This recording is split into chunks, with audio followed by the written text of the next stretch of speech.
Afternoon, ladies and gentlemen.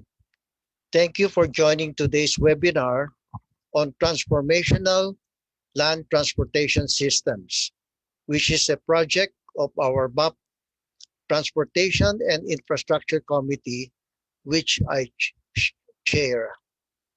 Please settle down comfortably. We will now begin our program.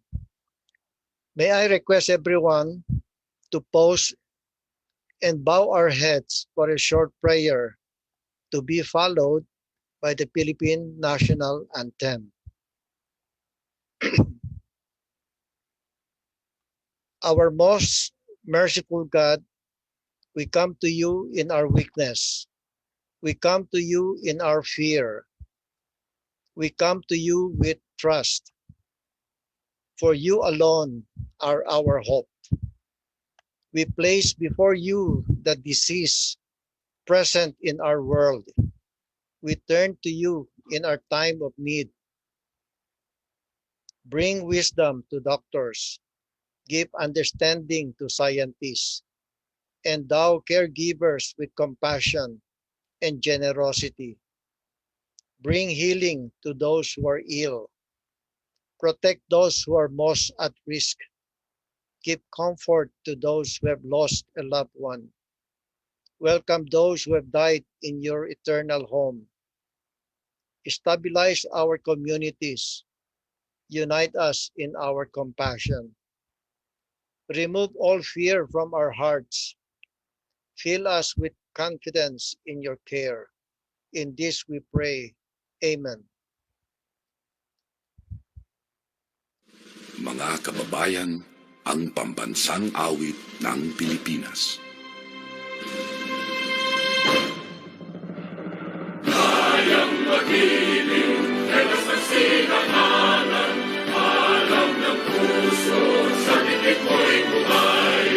Lupang hinirang, tuyang ka ng magiting, sa manlulupin, di ka pasisigil, sa nagatang tutok sa simoy at sa langit ng bagaw, ay ginagang tulad, awit sa pagkayang minamahal.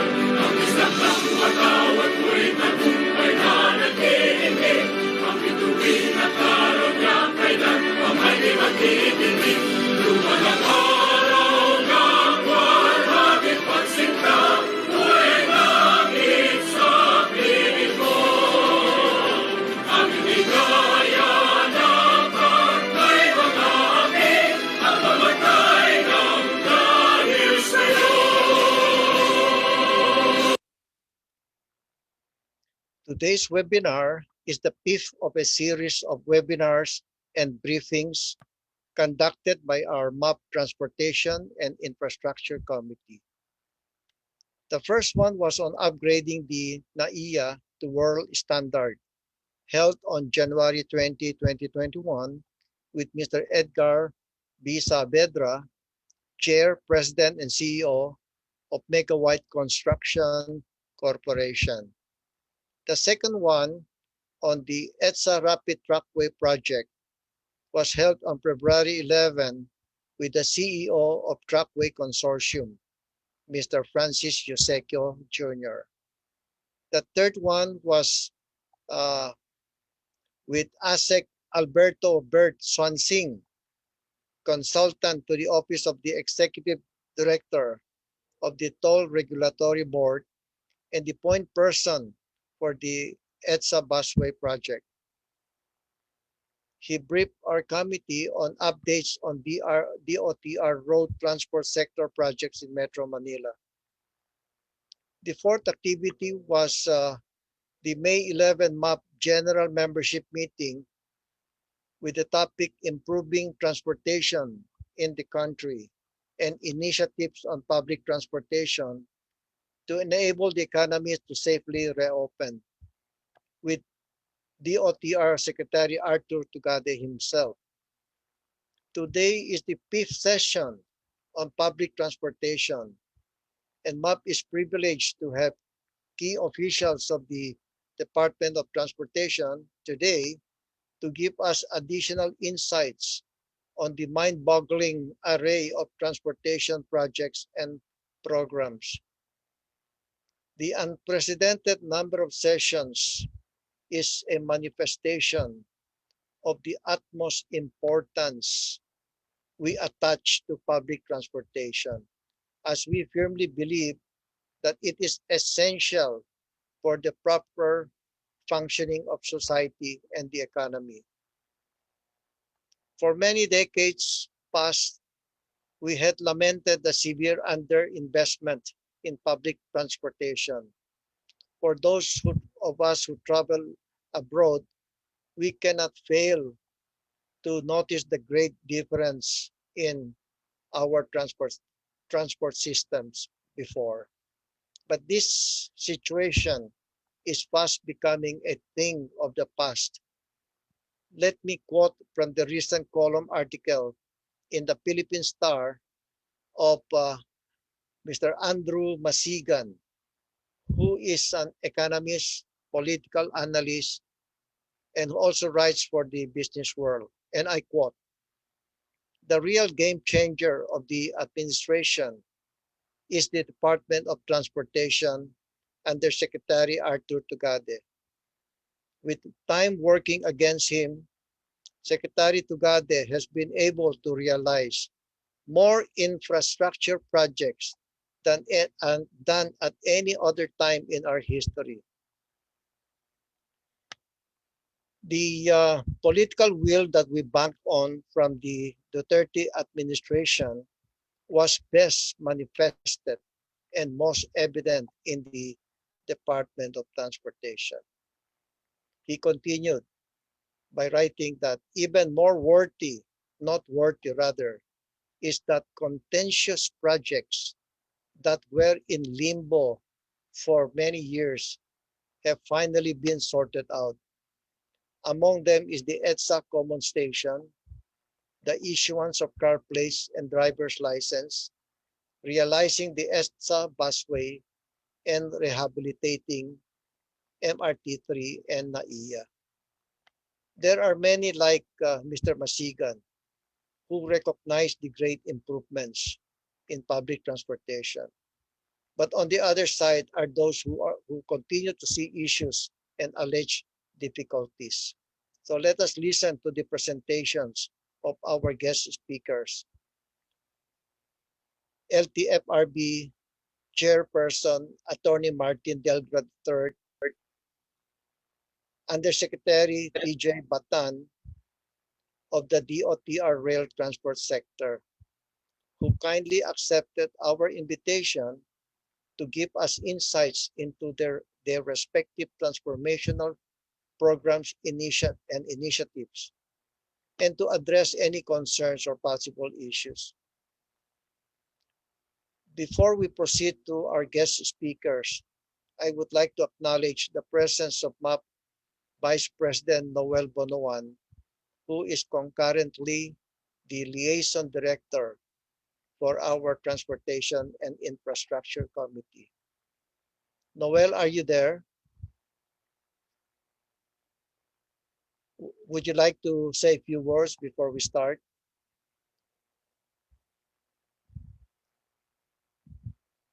Perhaps we can ask him later. Let me just go to some housekeeping matters. Sorry, Eddie, my internet was unstable. But good afternoon, Okay, everyone, and please proceed. Thank you. this is Vice President Noel Bonoan. Noel, would you like to say a few words? Okay, Eddie, thank you very much. I'll just keep my video off because my internet is a bit unstable. But everyone, thank you so much for joining us in this very important forum. The Department of Transportation is one of the largest and most important departments we have. In fact, in so many respects, the pandemic and the economic downturn, the department will play a big role in being able to get people and reopening the economy. People have to move for the economy to start picking up again. And to this goal, the Department of Transportation Communication plays a very big role. So I'm very glad that some very important officers of the DOTC could join us and enlighten us on what the department's projects are. Thank you very much, everyone, and please have a good session. Thank you very much, Eddie, for sharing this, and back to you. Thank you, Noel. Let me state that we are conducting this webinar under the MAP CEO Academy, which serves as the umbrella brand for MAP activities that address the continuing education of MAP members and other management practitioners and the sharing of the latest technologies and information on management and leadership. And I would like to give our participants some reminders before we start the presentation. We would like to inform you that you are automatically muted and your camera video was also automatically switched off. You may submit your questions through the Q&A button that you see on your screen. For your information, you will only be able to see our speakers, but you will not be able to view the other participants. And lastly, at any point during this webinar, in case you lose connection, please join again by repeating what you did earlier in logging in. In line with MAP policy, we will dispense with the lengthy introduction of our speakers. We will instead flash a slide on the highlights of their profiles. For the first speaker, may I now call on the Chairman of the Land Transportation, Franchising and Regulatory Board, or Ltfrb, Attorney Martin Delgra III, for his presentation. Chairman Chuck. Yes, You're good on deck. morning. May I now be, can you hear me, Sir Ed? Yep. Loud and clear. Okay.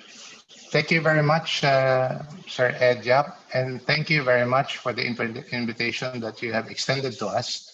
It's been an honor and a privilege to share the transformative public transport programs that we have in Ltfrb. And this would not have happened without the firm guidance and the visionary leadership of Secretary Artugade, as well as the inspiration that we derived from no less than our President, Mayor Rodi Roa Duterte. We continue to do so with the commuters in mind, who are our chief constituents insofar as public transport is concerned. So we thank the Management Association of the Philippines for this rare invitation, not only for us to impart on what has happened and continue to happen insofar as Ltfrb's program are concerned, but we will ask you, and we will take this opportunity to share with us as well your thoughts and sentiments on what is happening right now, so that we would also be able to learn from you. So I would like to take this as a learning experience rather than a sharing experience insofar as our presentation is concerned. So with that in mind, Sir Ed Yap, may we start with our presentation? I would like to share my screen. Please go ahead. Thank you.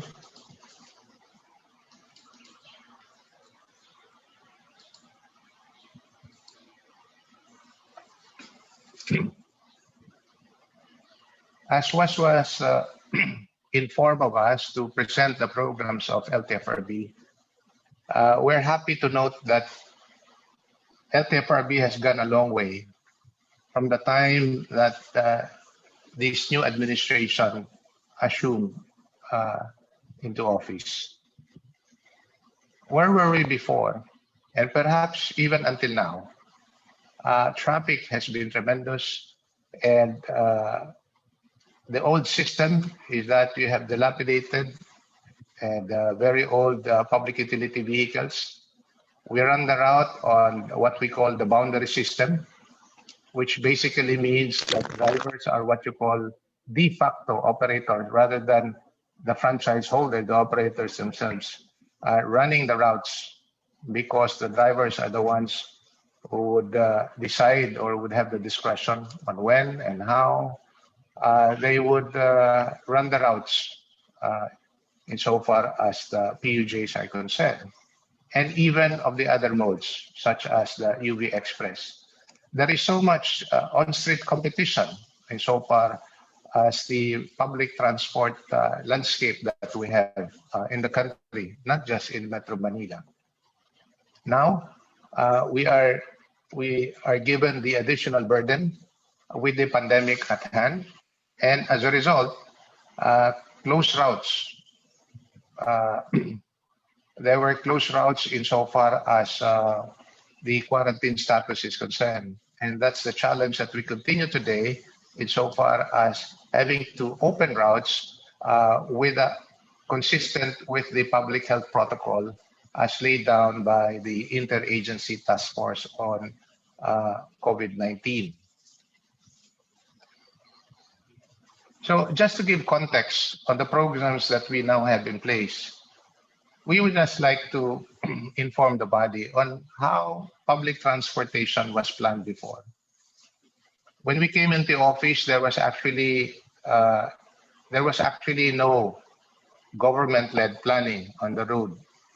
That should be transport-based, because we want to make our public transport system, like as what was mentioned earlier by Mr. Yap, comparable to other countries, where there is seamless, systematic, and connectivity insofar as modes of public transport are concerned.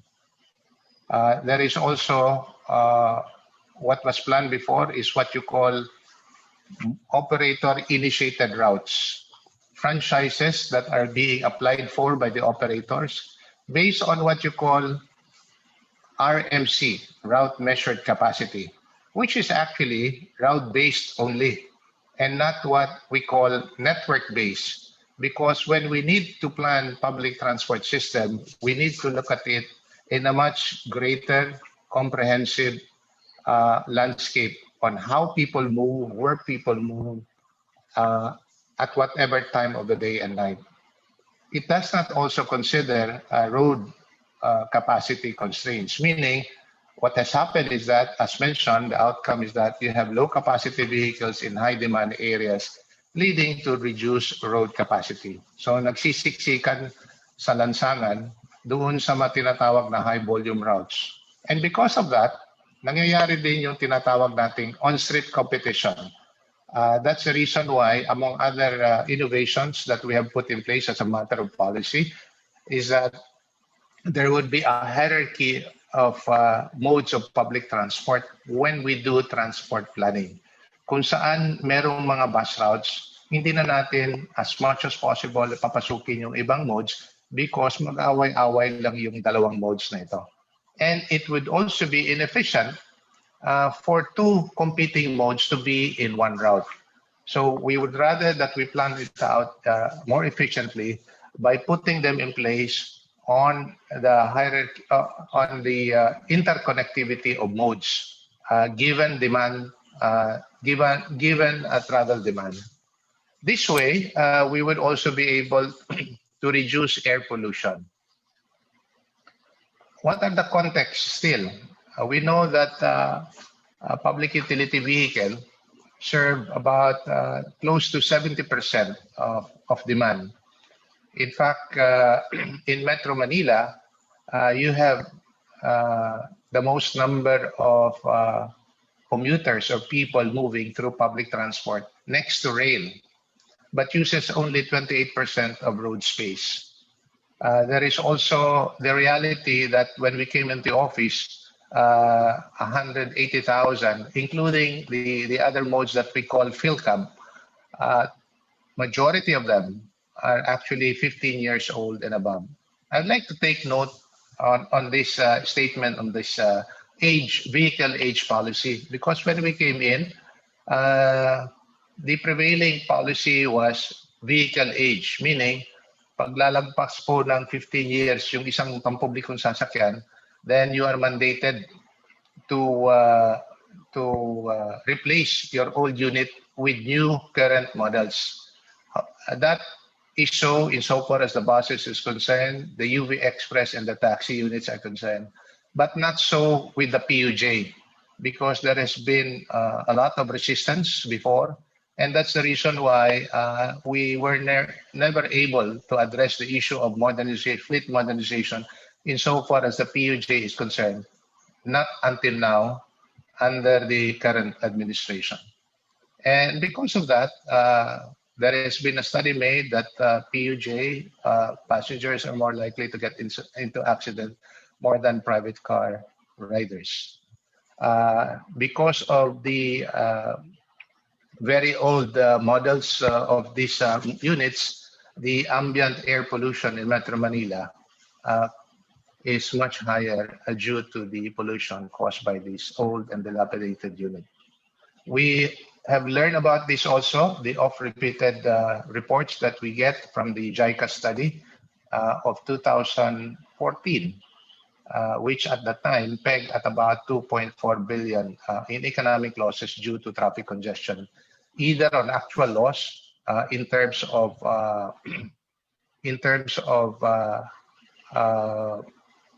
fuel cost, but even in terms of health costs due to pollution, and even for opportunity loss because you stay longer on the road than necessary. That becomes even more contributory to the Filipino mindset to own a car, and that contributes to the discomfort in commuting insofar as traffic congestion is concerned. So where are we now insofar as Ltfrb is concerned? A year after we assumed office, sometime on June 19, 2017, the Department Order 2017-01 was signed by Secretary Art Tugade, which paved the way to the Public Utility Vehicle Modernization Program. So, ang nangyari po natin dito, what is the objective of this modernization program? It is the heart of most of the policies and directives of the agency, whose main objective is to ensure safe, efficient, and reliable public transportation. At the same time, provide an inclusive and holistic treatment to the public transport industry. Ito na po yung pinakamalawak at pinakamalalim na reforma pagdating po sa road-based public transport, and which we have been pushing since 2017 until now. Ano po ang mga particular objectives dito? Unlike what we have mentioned earlier, where routes are being defined and applied for by operators, ang ginawa po natin dito sa PUV Modernization Program, we set the routes as planned in a network-based manner. And this is what we want to emphasize insofar as planning is concerned. It is now government, rather than the applicant operator seeking to make a study in order to propose a route for government to approve. This time, it's government who sets the foundation of a network of routes for applicants to apply and be qualified insofar as the program is concerned. The most basic consequence of this program as well is lalayo na tayo doon sa tinatawag na boundary system. As I have made mention earlier, yung boundary system is basically like the jeepney, for example, has a franchise under an operator who owns the jeepney, but the discretion on when and how to run the routes is left to the driver. And for many hours that he will be on the road, ang nangyayari po, pagkatapos ng makuha niya na yung sapat na kita for the day, enough for his family as well as to pay for his operator, which we call boundary, which in essence is actually the rent of the vehicle, pwede na siyang umuwi, no? Insofar as this boundary system is concerned.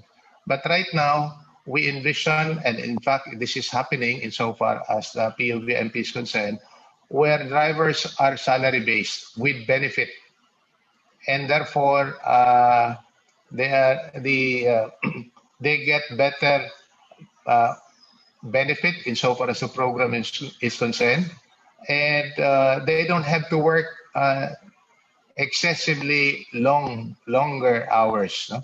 If you would probably imagine a typical driver under a boundary system, aalis ng mga 5 or 5:30 in the afternoon and perhaps runs for about 14, 16 hours until about 7 o'clock in the evening. And we can't blame the driver if he gets off the road kasi meron na siyang sapat na pang-uwi sa bahay at pangbayad ng tinatawag na renta o boundary. And yet, 7 o'clock in the evening is still peak hours. And that leaves the commuters with lesser opportunity for public transport because of this boundary system. Also, we avoid on-street competition and accidents kasi po, ang hinahabol under the old system is yung tinatawag nating volume. It's basically demand. What we're looking at here insofar as the PUVMP is concerned is more on having to understand travel demand. We would still be addressing viability by way of understanding the number of commuters traveling from one route to another. But we would now be able to plan well insofar as how, as I mentioned earlier, commuters would travel from one place to another. Just to give you a basic understanding on how wide this program is, it's actually a 10-component program, which includes, if I may just limit from out of these 10 components, apat yung most essential. One is what we call the consolidation of franchise. The current figure that we have now is that we have a very fragmented industry. Insofar as PUJ is concerned, we're looking at 1.3 units for every franchise. That alone contributes to the inefficiency of our public transport system. And that is why one, and perhaps the initial essential component in the modernization program is for PUJ operators, or for that matter, all types of public utility vehicle operators to consolidate under one franchise. But this consolidated franchise will also have to run on a consolidated route as well, no? Because the franchise is also defined on the routes that they will run through. That way, we would avoid, as I mentioned earlier, on-street competition. We also would be avoiding what we call the competition between and among modes of public transport. Yung mga buses with the jeepney and vice versa. We also would like to point out, as I made mention earlier, na itong modernization program na ito, hindi mangyayari ito if we would not also going to modernize our public transport system. Modernizing our public transport system, it is not just to change the old units into new ones, because, however, we need to put in place some funding or financial components to make it happen. Third, there is also what you call industry consolidation, no? In relation to the consolidation of the franchise. Fourth is the planning insofar as public transport needs in a locality is concerned. We would like to predicate or put as a postulate that public transport is a public need, and it is for government to define and address this need. For LGUs in the local level, we have in our component capacitating LGUs in order to plan their own network of routes. No? So nangyayari po ito sa ngayon where about 1,575 LGUs have been trained to do their own local public transport route planning. And on the basis of those identified routes, we would now be able to put in place routes that will run seamlessly within our locality. Metro Manila, however, is of a different kind, given the fact that it's so huge. Ongoing po yung study by our consultants to do what you call a route rationalization study to cover Metro Manila as well as the neighboring areas, which we call the MUSEP area or the Greater Manila area, which includes some municipalities in Bulacan, in Rizal, in Laguna, in the southwest, and in some LGUs in Cavite. I'm sorry, southeast in Laguna and southwest in Cavite. So because we need to plan out under one seamless interconnected routes insofar as Metro Manila is concerned. Lalayo na tayo doon sa kung saan nangyayari yung nangyayari sa EDSA before.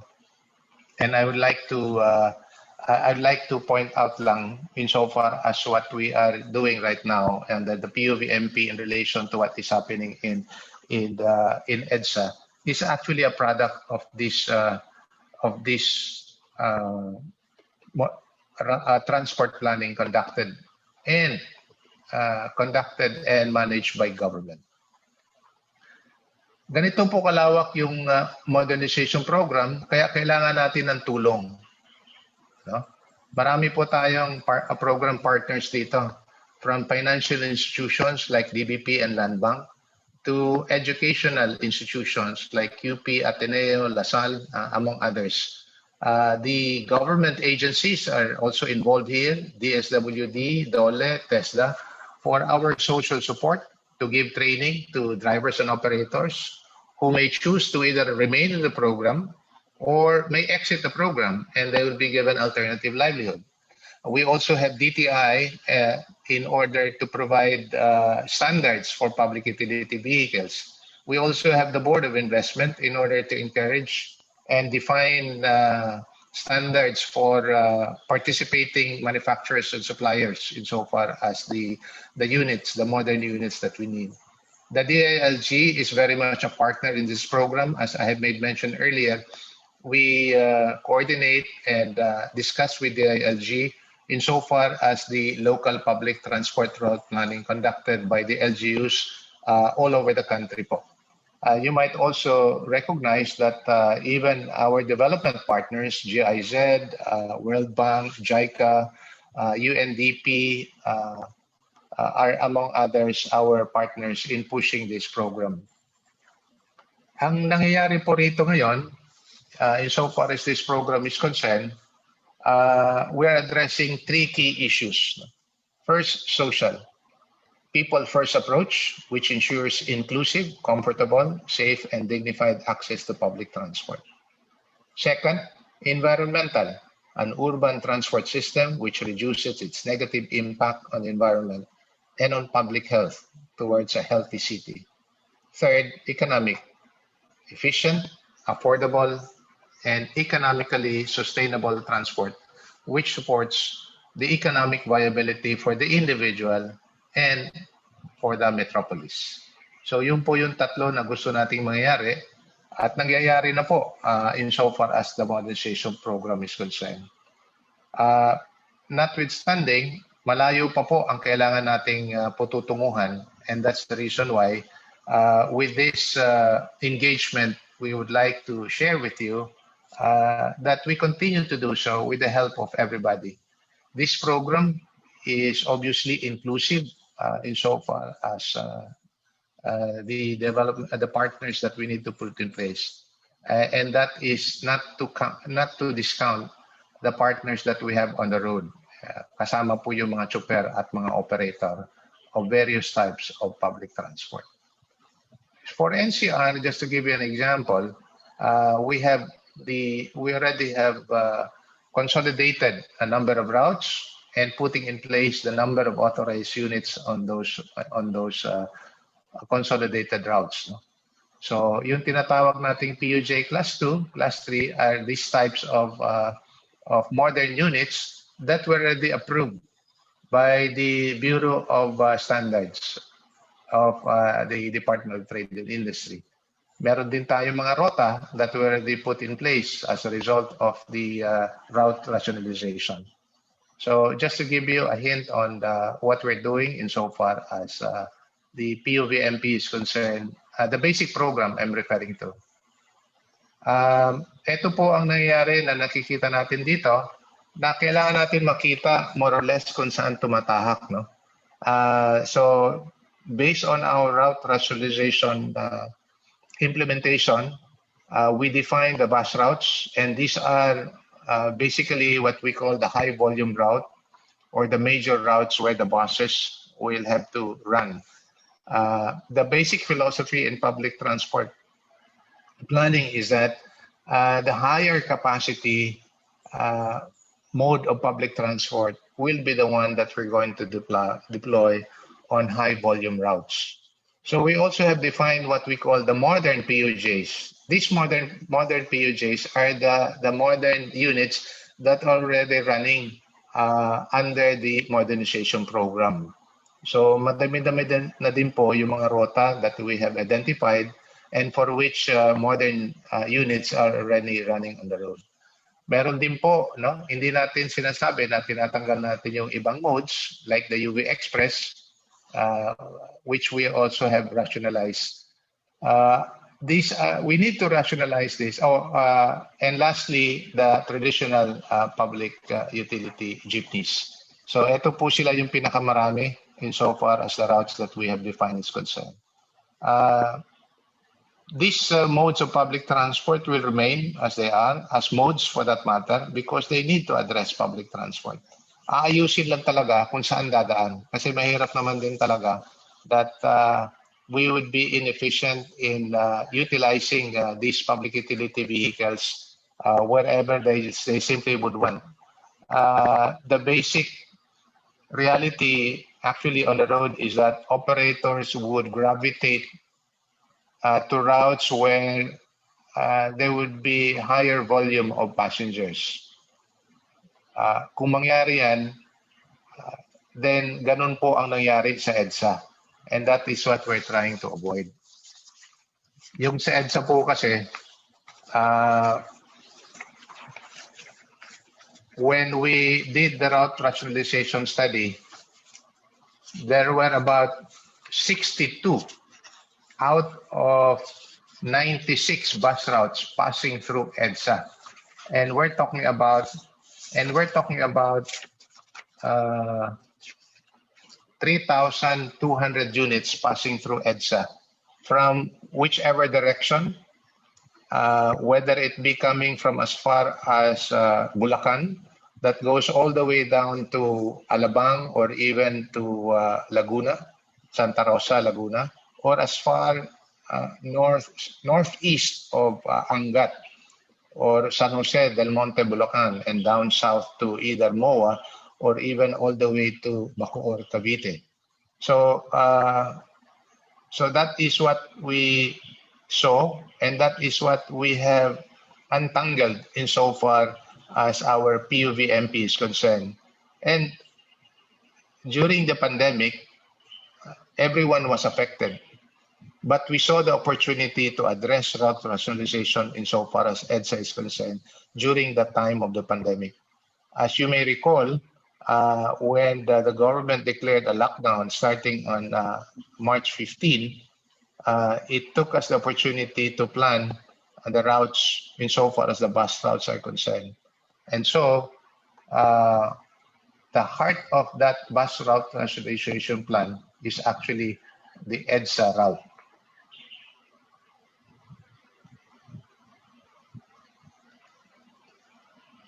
And this gave way to what we now call the EDSA busway. What you would see on the right is a transit map interconnected between and among the routes. The 35 bus routes that we were able to define, unlike before, where you have 96 routes and most 2/3 of them converge on EDSA because that's the busiest and with the highest volume of commuters along that route. Ang ginawa po natin dito, yung EDSA now becomes the main thoroughfare and all other routes would feed into EDSA. And that's the reason why we only have one route with enough number of units that are to run on that route. Actually, the number of authorized units in EDSA is 550 units. More than enough to serve demand insofar as commuter is concerned. This would also complement the MRT3 that runs from north all the way to Taft, as well as the LRT1 that comes all the way from Caloocan and ends up somewhere in Roosevelt.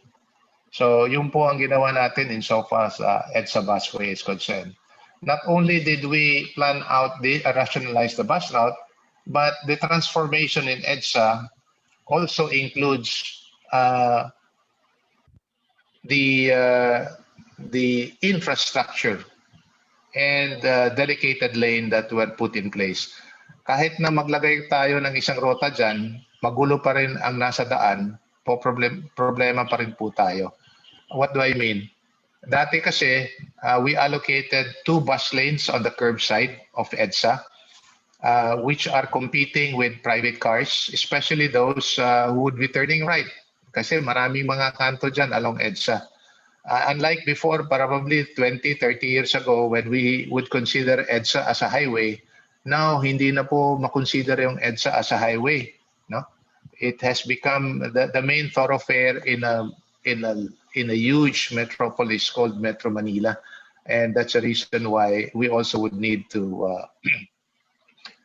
address the basic issue on how the buses will run along that main thoroughfare. So from that reality, we brought the bus lane to the median lane, at nangyayari na pwede naman pala isang lane lang, but dedicated and exclusive to the EDSA busway. So yun ang po ang nangyayari sa ngayon. And then pangalawa, what we have mentioned earlier, na even the bus operation actually fragmented din, no? But not in the scale of the POJ. Kaya ang ginawa po natin dito, na sa bawat rota nitong 35 bus routes, consortium po ang they will work as one consolidated group regardless of the number of bus operator who will be participating in each and every route, and that includes EDSA. So they now have the 2 consortiums have combined their operations, and they now have consolidated their operation in terms of dispatching, in terms of deployment, and in terms of where their buses are supposed to be staged for purposes of running their unit when they would start to run their unit at any time, consistent with the deployment plan. So ito po yung mga rota sa nakikita nyo insofar as the bus routes are concerned all over Metro Manila, at the what you call the NOU, which is the number of operating units. Right now, nagulat din po sila, natakot yung mga bus operator initially that if we are to reduce the number of bus routes, we would also be reducing the number of units that would be allowed to run on the streets. Ang sinabi po natin is that we are rationalizing the bus routes, but we would still be utilizing the same number of bus units that are already granted franchises in the Ltfrb. So we spread out this unit based on need and travel demand, interconnected as there may be, Ganito na po ang nangyari. The other transformational program that we would like to introduce to you, ito po yung silently we are developing what you call the Central PUV Vehicle Monitoring System, which aims to monitor operational units not only in Metro Manila, but all over the country po. But we will launch this sometime next month. And this system actually monitors all buses for now, and it will start with the EDSA busway, and then it will extend to other bus routes, so that we'll be able to monitor on real time, on the ground, kung may mga buses ba na tumatakbo, iilang mga buses ang tumatakbo sa bawat rota. Perhaps when we're going to launch this next month, you would be able to see not only the equipments that we have invested, but also the IT system related to public transport that we have put in place, so that we would be able to push our program in monitoring the buses, the bus units in relation to the bus routes that are already rationalized. So abangan nyo na lang po itong Central Public Utility Vehicle Monitoring System that we will launch next month po. The other transformative program is actually the service contracting program. It has been talked about for many years, but it is only under the administration of Mayor Rudy Duterte, our president, and the visionary leadership of Secretary Artugade, that we have pushed the service contracting program. Again, when there are challenges, there are opportunities.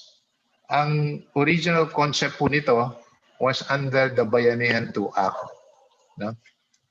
which essentially gives temporary livelihood to displaced workers in the transport industry. Yung po nakalagay doon sa batas. So ibig sabihin, essentially, ang main beneficiaries po nito ay yung mga drivers at saka yung mga operators. But as we develop the program along the way, the main beneficiary actually are the commuters.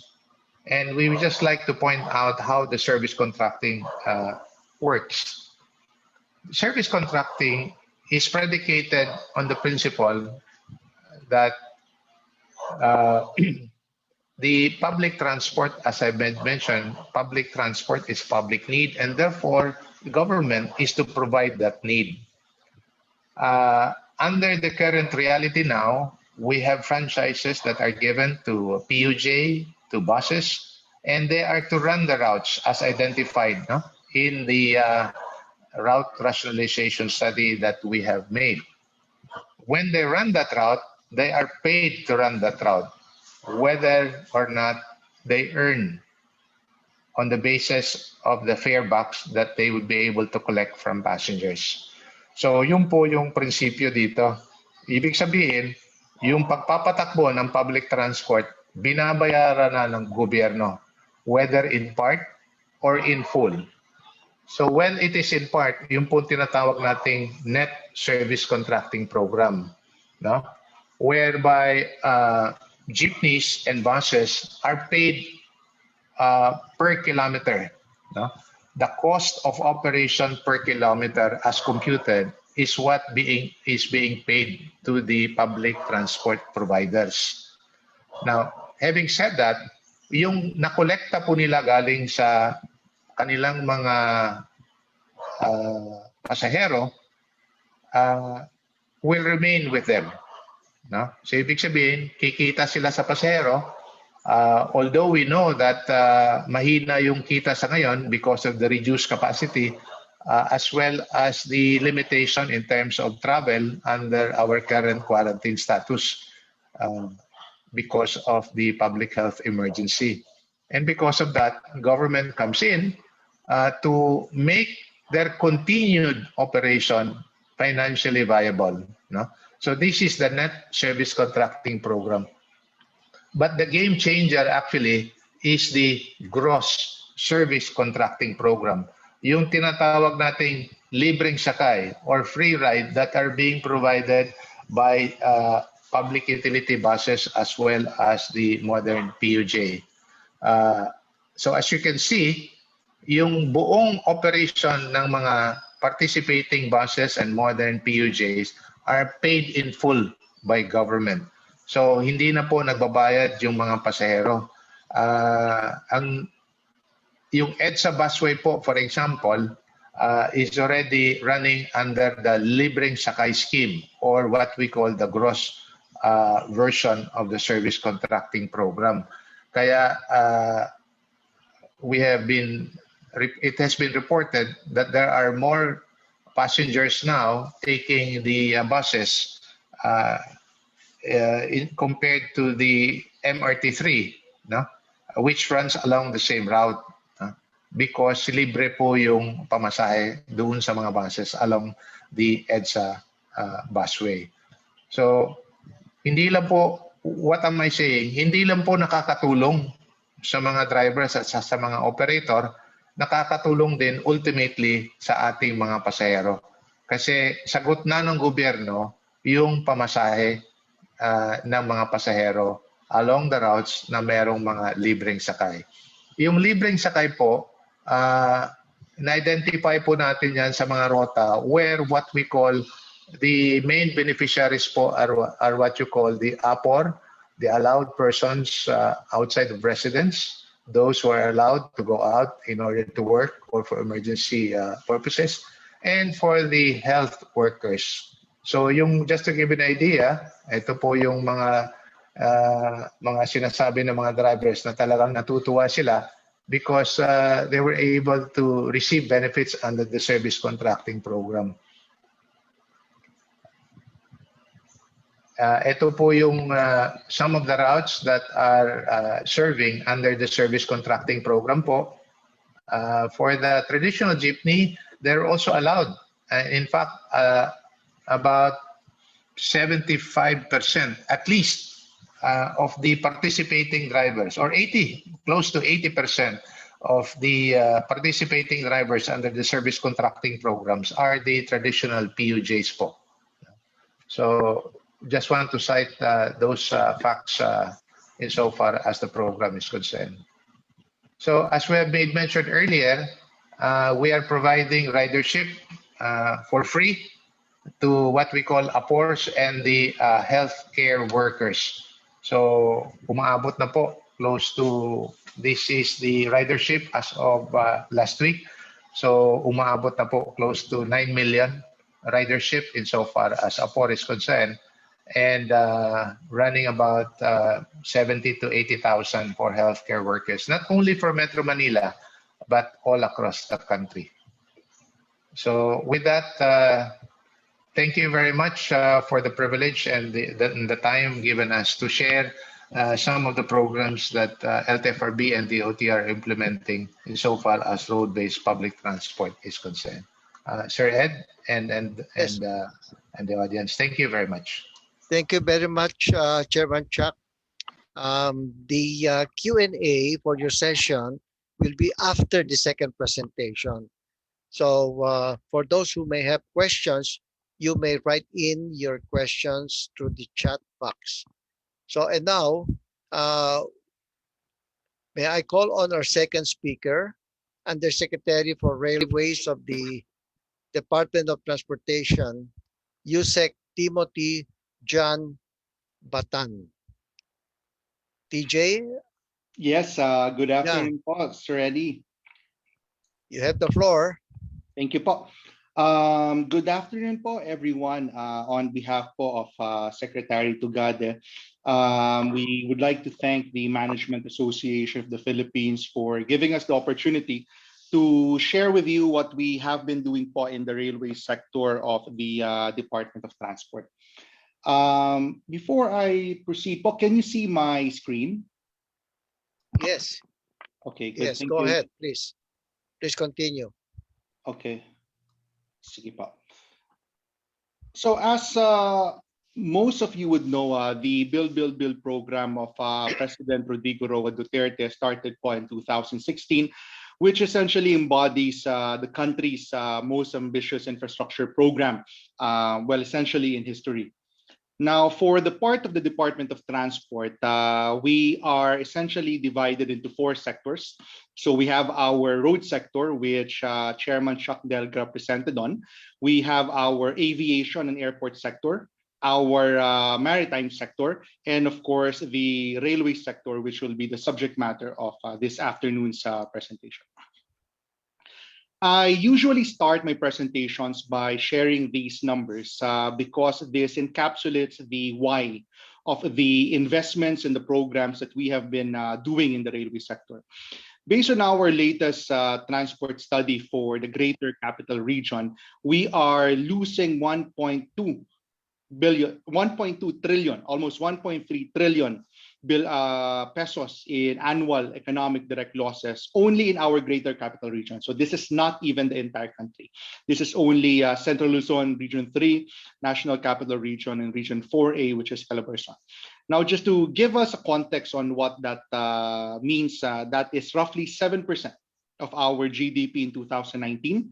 That is more than twice our total foreign direct investment in 2019, and roughly 10% of the total market capitalization of the PSE in December 2019.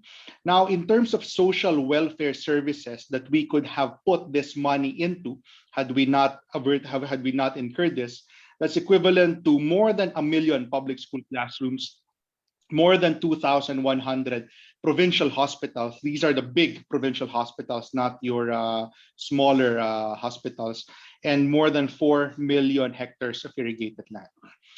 Now, in response to that, the Duterte administration has been allocating big amount, 6 to 8% of our GDP into the Build program. And as you would see on the screen, the railway sector is getting almost 22% of that, with a current investment pipeline of 1.7 trillion pesos. Now, you may be asking what we are building. But before that, just to give you a context, if we look at the comparable urban centers to Metro Manila in the region, this is what the numbers look like. Metro Manila is 620 square kilometers, and back in July of 2016, we only had a total of 77 kilometers of regularly operating railways, consisting of our LRT1, LRT2, MRT3, and the Philippine National Railways, translating to only 0.12 kilometers per square meters in terms of rail density. If we expand that to a global stage, we are actually last, according to the World Bank, among all countries, among all 119 countries in its data set, both in nominal terms, as well as if we look at it based on the size of the country. The world average is 22.2 kilometers per 1,000 square kilometers. Ours is, Southeast Asia is 5.4. Ours is again 0.12. That is how much catch-up investment we need to do in the railway sector. So what we have been doing in the last 5 years has been developing projects throughout the country to reflect the distributive policy behind Build. So we have what we refer to as our Luzon rail system, our Mindanao rail network, and of course for Metro Manila, our network for the country. So what you see in the screen are the three lines, the three heavy lines that we have now, LRT1, LRT2, and MRT3. All of the dotted lines are the ongoing implementation projects. And as you can see on the floating white boxes are the various common stations that we are developing throughout the capital. Many of you would be probably aware or familiar with the common station project that has been a headache for the department for more than a decade. That is just one of the several common stations that we are developing in the pipeline. In terms of numbers, back in 2016, we had 77 kilometers again of regularly operating railways. We are increasing that to currently, we have 1,209 of investment approved, finance with contracts awarded, ongoing construction by 2022, and with our rolling stock ongoing manufacturing or installation. In terms of number of stations, we are looking at almost tripling that from 61 stations in 2016 to 168 stations by 2022, and 224 to 1,381 jump in terms of train cars. Now, those are all of our investment approved projects. That means we have NEDA board approval, approval by our highest investment decision-making body for the government of the Philippines, shared by the president. But investment approval is one, but if you do not have financing, it goes nowhere. So how are we financing all of this? First of all, for some history or context, back in 2016, we had a total pipeline of 528 billion pesos in investment approved projects. Again, those with NEDA board approval. However, out of that 528 billion of NEDA board approved projects in 2016, only 261 billion had financing. We ended 2020, so as of December of 2020, we have a 1.7 trillion investment approved pipeline with the financing that you see on the screen. So we currently have a funding mix consisting largely of official development assistance lending, and I will explain to you why. 47% of that is from the Japanese, 26% from the Asian Development Bank, 18% from China. PPPs are, well, almost zero. I mean, it's 6.46% for those with signed concession agreements, and we no longer have any balance for those with unsigned. Hold on. Okay. Now, I mentioned earlier that our funding mix is heavily tilted towards official development assistance financing. And as you can see on the screen, well, first of all, on the upper left, you see the funding mix. Upper right, you see why the investment managers, why the economic managers have deemed this to be a strategy. Essentially, number one, our balance sheet can take it. Well, of course, these are pre-pandemic numbers, but essentially everyone's on the same boat. Everyone's almost equally affected by the pandemic. So that's essentially it. But at the bottom of the screen, you see essentially the reason for the ODA strategy. Number one is, of course, the need for public mass transport. As you saw earlier, there's a lot of catching up to do, and we need to invest in rail because it is the most efficient and highest capacity form of land-based transport. So no dense city similar to ours can function well without rail infrastructure. We have insufficient internally generated funds in the short to the medium term. So just to give you context, again, 1.7 trillion pipeline. Our total budget for 2021 was 4.5 trillion pesos. So of course, we cannot allocate too much of those resources into rail in the short and medium term. We still have access to cheap financing. Again, depending on your OECD country classification, we are currently lower middle income. You will have access to different costs of developmental financing. We were supposed to graduate from lower middle income country to upper middle income country in 2021, 2022, but the pandemic has affected that. But essentially, being an LMIC, being a lower middle income country, we still have access to the cheapest of developmental financing available out there. So for example, our Japanese loans are at 0.1 per annum interest, 40 years to pay period, and 12 years break, meaning we would have already finished our projects, we would already be benefiting from our projects, and we have not started paying for the principal yet. And of course, we have earned the trust of our developmental partners, Japan, China, the Asian Development Bank. These are, at the end of the day, lending institutions with requirements, not just to pay, but also to follow strict environmental, social, and governance standards, and our ability to gain their confidence reflects the scale of our pipeline. I will skip this in the interest of time. Just to give you an idea on our Adb pipeline, the last time that the Asian Development Bank touched the Philippine rail sector was 45 years ago. So in 1976, the Adb lent us $24 million for a PNR project. Since then, they have never returned.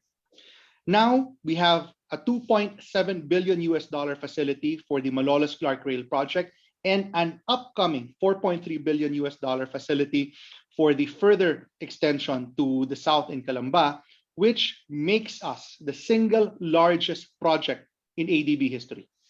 So the North-South Commuter Railway System with the Asian Development Bank's $7 billion commitment, is preceded only by a $1.5 billion project that the ADB supported in Bangladesh.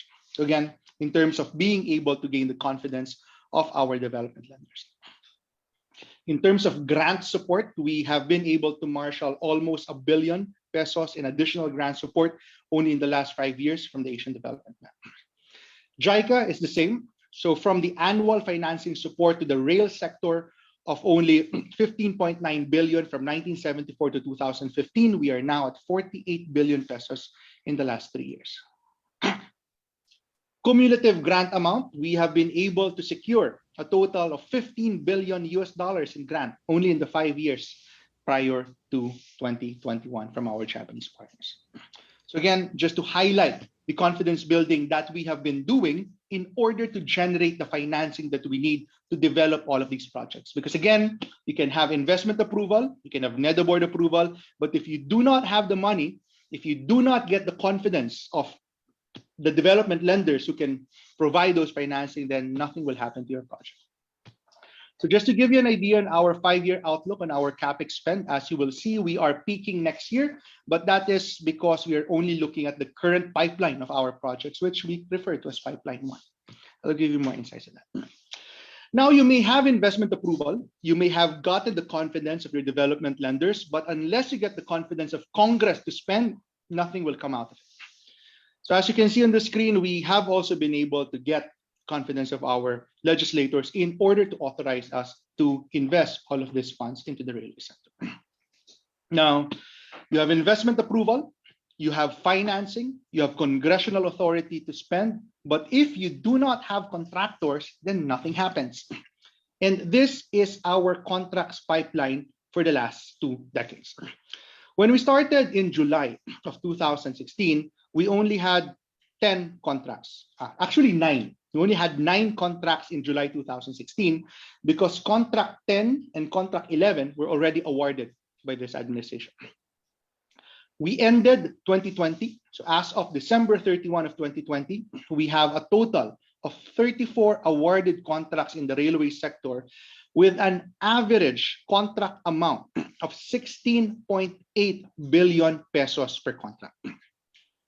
We have a long way to go. We have 35 more contracts to award to 2022, which will increase our average contract size to 22 billion pesos. Again, all of this adds up to our 1.7 trillion pipeline investment in the railway sector. One of the things that allowed us to do this was a strategy that Secretary Tugade started back in 2017, which is essentially to utilize the procurement service of the DBM. They essentially have 10 bids and awards committees, which enabled us to increase the space to speed up all of our procurement activities. So as you can see here, we have 13 contracts that are ongoing procurement. Actually, there are 2 that will be awarded within next month in June, and then a few more within the 3rd quarter of this year, and 17 more contracts that will be published within the year. This is what we refer to as our Contractors Chessboard. As you can see here, back in July of 2016, we only had 9 green cells, 9 contracts awarded. Okay. The orange cells are the contracts where we had investment approval, but we did not have any live contract, not even one. And of course, the red cells are those that did not even have investment approval at that time. This is what it looks like now. So this shows all of our 34 contracts awarded as of December of 2020. This also shows all of our investment approved contracts that are ongoing procurement. And those that do not have ongoing are those that we are going to launch within the next 2 quarters of the year. In terms of attracting the market, again, you can have investment approval, you can have congressional appropriations, you can have financing from your development lenders, but if you do not have the confidence of the market, if you do not have the confidence of the global rail industry, then who will build your projects? And this is what we have so far. Again, from a very small collection of contractors back in July 2016, we have expanded them to all of these players that are actively actively pursuing our projects in the Philippines. And there are a lot coming in as we move along. So just a snapshot of all of the projects that are ongoing. I will give you a little more detail on that later on. But just to summarize at this point, again, starting from a very small base of railway assets in 2016, we have been able to mobilize investment approval. We have been able to mobilize developmental financing, congressional support, and contractor support that will bring us to this number of assets by 2022. Again, not all of these will be completed, but at least definitely this will be investment approved, financed, and with most of our contracts awarded by 2022. Now you may be asking, why are we putting so much money into the railway sector? So these next few slides will answer it. We always say that mobility and traffic is a problem, road congestion is a problem, but really the sustainable solution is to develop mass transport, as most of you would probably know. And this is how rail looks like. One train set for LRT Line 1 can displace or take out of our roads up to 816 passenger cars, 139 jeepneys, and 39 buses. LRT Line 2, similar, around 958. MRT 3, similar. MRT 7, with this number. But what's exciting are the new trains coming for the Metro Manila Subway project, as well as for the North-South Commuter Rail. Why? Because currently, the longest train that we have are 4-car train configurations. Both the Metro Manila Subway and the North-South Commuter Rail will be 8-car trains, with the entire system expandable to 10-car trains in the future as and when we need it. Of course, for PNR, we also acquired new train sets under the leadership of GM June Mapno. Now, this is just trivia. The total footprint of our railways, well, at least of our metro railways, we did not include PNR, is 844,000 square meters back in July of 2016. The right-of-way that we're looking at, the project sites that we are looking at now, is more than 18 million square meters in total. I will go through our projects just very quickly. And what I would like to note what I would like to highlight here are interesting trivia. LRT1 Cavite Extension. So this is an 11-kilometer extension, 8 additional stations for the first light rail in Southeast Asia. LRT1 was the first elevated rail in Southeast Asia back in 1983, but unfortunately, we lagged behind.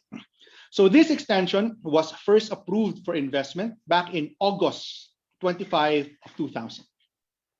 Budget for right-of-way acquisition was first given by Congress in 2007, but for so many reasons, we were only able to start physical construction in 2000. So our 120 brand new LRVs from Mexico and from Spain, funded by the Japanese, are already arriving. And as you can see here, civil works for our viaducts is also progressing. So all civil works for the first phase, for the first 7 kilometers, will be completed by the first quarter of next year, all viaducts and stations. As you can see, all contracts have been awarded, except for one, for some depot equipment, but essentially, that's the contractual picture of this project. Lrt2es Extension, again, quick trivia. This was first identified as a project in 1999 under what some of you may be familiar, the Metro Manila Urban Integration Study, or the MUTIS study. So from 1999, finally, we are ready to inaugurate this project on June 22 of this year. So this is going to be done in a month. Lrt2es Extension, first identified as part of a 1973 urban transport study for Metro Manila. So we are still ongoing procurement, or we are about to start procurement for this, for our civil works contract.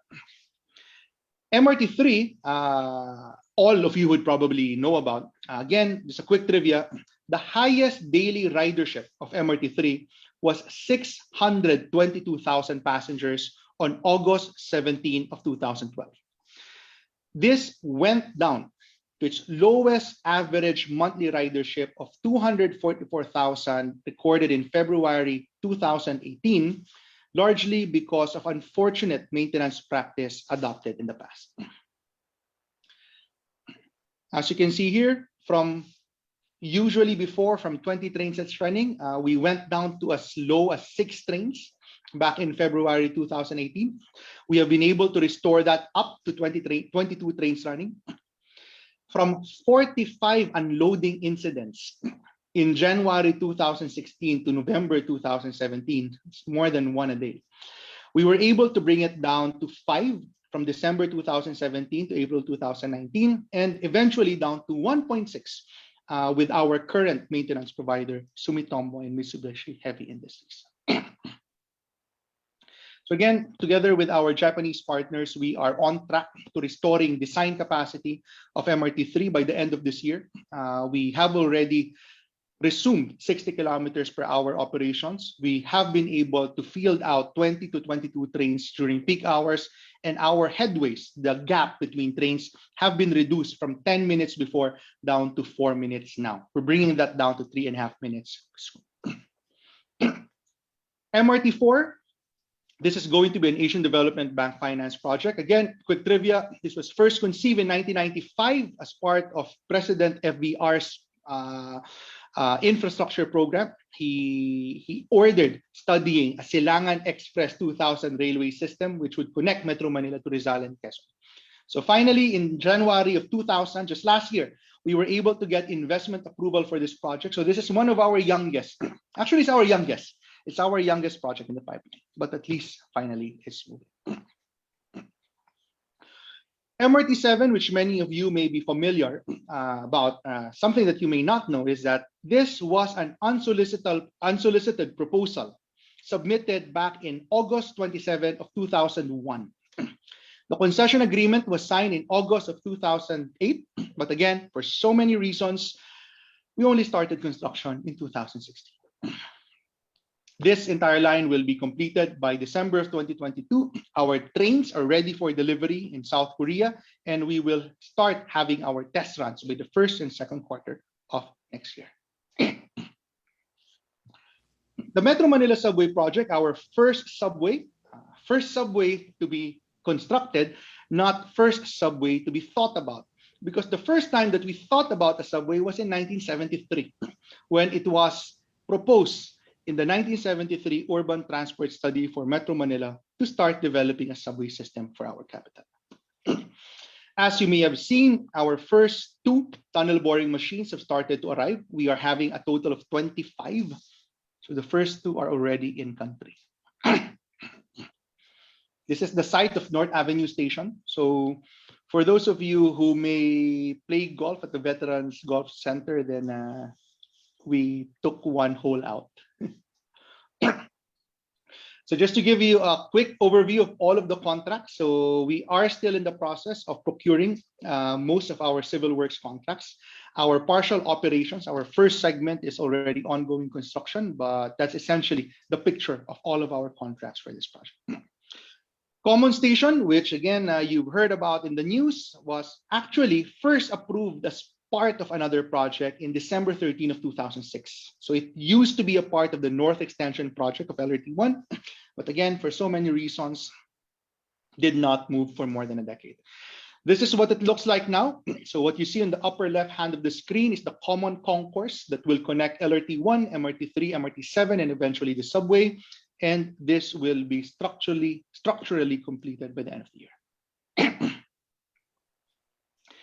Now I go to our single largest project. Many think that the Metro Manila Subway project is our largest project. It's not. The single largest project of the rail sector, actually the single largest project of the Philippine government in history, the single largest project of the Asian Development Bank in history, the longest commuter rail project of JICA in its history is the 148-kilometer north-south commuter rail project, which consists of the 3 segments that you see on the screen. All of this is investment approved with financing commitments from our lenders. But in terms of construction, I will show you the difference. First, for PNR Clark Phase 1. So this is the initial 38 kilometers. Some of you may have heard about this project as the North Rail project. So this is the fourth iteration of this project.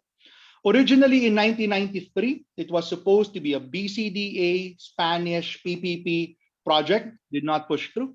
In 1999, they tried it with JBIC, did not push through. In 2001 to 2011, it became North Rail, the China-funded project, did not push through. And finally, fourth attempt. This is where we are now. So we are currently at more than 20% civil works construction status. Our trains, our fleet of 108, our fleet of 13 8-car train sets already ongoing production in Japan and will arrive in December of this year. So this is one of our construction yards, and these are the launching girders. Well, one of the 10 launching girders that will be used for this project. This will be this is the 20-hectare site for one of the 3 depots of the North-South Commuter Rail. The North-South Commuter Rail will have 3 depots, one in Clark, 30 hectares, one in Calamba, 26 hectares, and this 14-hectare depot in Malanday in Valenzuela. So that was just taken last week. So status of contracts, most civil works contracts have been awarded except for one, and our electromechanical contract will be awarded within. Now, Clark Phase 2 is going to bring us all the way to Clark. So just for an update, all of our civil works contracts have been awarded. So all 56 kilometers have contractors. Mobilization has been ongoing since December of 2020. So this is what it looks like at our site. So we have 5 different contractors here. So there, as you see, all contracts awarded as of end of last year. Now going to the south, so this one is ongoing procurement. So you'll see here. So as you can see, we have a total of 9 civil works packages that are ongoing procurement with bid submission starting as early as June of this year. So we intend to have all of these awarded within the year. Now, just to give you an idea on what we're trying to do with Metro Manila Subway Project and NSCR, essentially our capital is designed to expand northwards and southwards. And that's because if you look at the left, we have Manila Bay. If you look at the right, we have Laguna de Bay and we have the mountain ranges of Antipolo. So that means that if we want to expand, expansion has to go north and expansion has to go south. And we've been seeing that. And that's why we are designing the MMSP, the subway and the north-south commuter rail, to be our central north-south corridor or backbone, with all of the other lines functioning as feeders into these high-capacity backbone networks. Now let's go outside of Metro Manila. So what you see on the screen is essentially, in broad strokes, our master plan for a railway network throughout Luzon, which of course we are not building all at the same time, and which 2 segments are already ongoing. So first is Superclark. So Superclark Rail Project, the vision of Secretary Tugade in particular for Superclark is to develop a logistics corridor, an industrial hub in Central Luzon that will connect our major transport assets in Subic, the Subic Bay Port, and Clark International Airport with a rail connection, and hopefully position it as an industrial investment destination in the region. So we have already awarded the contract for this project back in December. We signed a contract in January, China Harbor, and this is already ongoing. PNR Bicol, of course, part of it is the revival of what we lost. At its height, the Philippine National Railways had 2,000 kilometers of operational lines. Again, unfortunately, we ended up with 77 just 5 years back. But essentially, this is one of our largest projects together with GM June Magno of the PNR. So we are currently procuring our first civil works contractor, and we intend to award that within the year. Mindanao Railways, not a lot of people know, but the first funding for Mindanao Rail was actually given in 1957 in Republic Act 2012. So 50 years later, we finally have investment approval for the project. Our project management consultant will be awarded within the next few weeks, and our civil works contractor will be procured in coordination with our funder, China. Now, that's a quick overview of all of our projects. I'm not sure if you're interested in this, but just to give a quick overview, how to participate. We get this question a lot, and especially when we do our market engagement presentations. One of the first questions to answer, one of the first questions asked there is, who is the financing? Who is the funder of the project that we are participating in? Because for JICA funded projects, of course, the lead has to be Japanese. But one thing that Secretary has been pushing since 2016 was to minimize the Japanese content in all of those contracts. So what does that mean? That means that even if the lead has to be Japanese, the minimum content or the minimum components that have to come from Japan has been minimized to 30%, which is required under Japanese law, which opens the possibility, which opens the opportunity for non-Japanese subcontractors, subcomponent suppliers to participate in the bid, in the offer of the lead Japanese entity. So perfect example of this is the 120 LRVs for Lrt2es Extension, which I showed earlier. So we were able to substantially bring down the Japanese content. They're allowing the Spanish to participate, and that's why CAF became the body manufacturer of that. For the Asian Development Bank, anyone can participate, and this is why for our civil works contracts for the North-South Commuter Rail, we've been seeing a very high level of participation. So any ADB member country can participate. And by the way, one of the funding strategies that we adopted was essentially to separate the funder for the civil works, separate it from the funder for the rolling stock, the trains, and the electromechanical system. Because in the past, when we use, for example, JICA for an overall project, what we realize is you do not buy aggregates, you do not buy cement, you do not buy rebars from Japan. So that means your civil works contracts will have very low Japanese content, such that in order to meet the 30% minimum, your electromechanical and rolling stock contracts have to have Japanese contents above 60%, above 90% even. So we've changed our funding strategy. Civil works contracts go to the untied lenders, or practically untied lenders such as ADB. Anyone can participate, including locals, while the rolling stock and the electromechanicals go to the Japanese, and we are able to minimize it to 30%, the Japanese content. China ODAs are similar, locally funded projects, you're familiar. PPPs, of course, the selection comes from the proponents. And we are, by the way, preparing 2 O&M concessions. 1 O&M concession for the Metro Manila Subway project, and another O&M concession for the North-South Commuter Rail, together with the Asian Development Bank. In summary, I think I have just 3 more slides. Again, you saw this slide earlier from 2016 to 2022, but having seen this, I mean, this is our largest, this has been our largest rail pipeline ever since.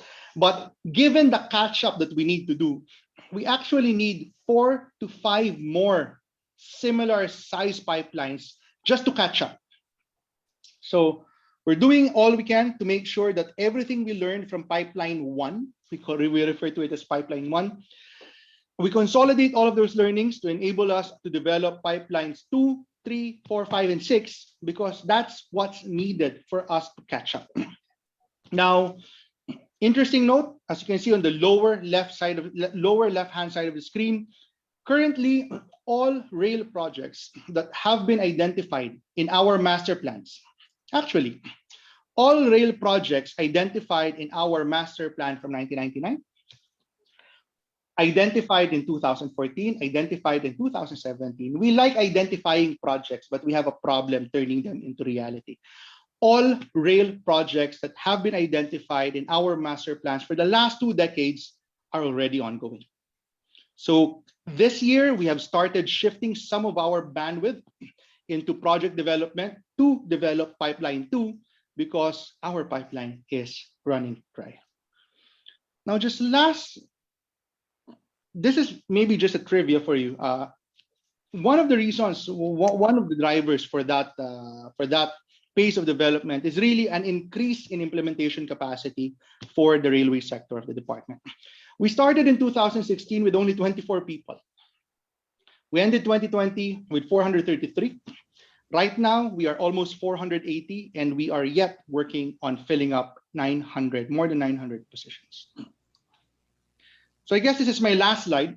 So essentially, this sums up how we think we can work, we can leverage, we can learn from pipeline 1 towards developing pipelines 2 to 6. Number 1, the importance of trust. I mean, how do you solve a problem as big as 1.2 trillion a year? How do you solve a problem as big as that? One of the solutions, again, one of them, it's not the entirety of the solution, is to develop large-scale infrastructure such as railroads. So part 1, you need to be able to defend your investments, your investment proposal. So the quality of our feasibility studies, the quality of our defense, because NEDA is not an easy, they don't give it to you easy. Number 2, as I said, how are we financing?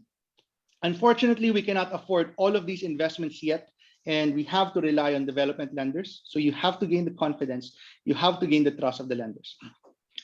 Number 3, you have to gain the confidence of Congress, because you can have investment approval from the executive, you can have development lenders financing, but unless you get the confidence and trust of Congress, nothing will happen. You have to gain the trust of the industry, of the market, because without contractors, nothing will get built. You have to get the trust of your property owners, of your landowners, the informal settler families that we deal with, the utility companies that we have to deal with. All of those are part of the equation. You have to get the trust of people who will work on it. So that's why we have been working on building up our team.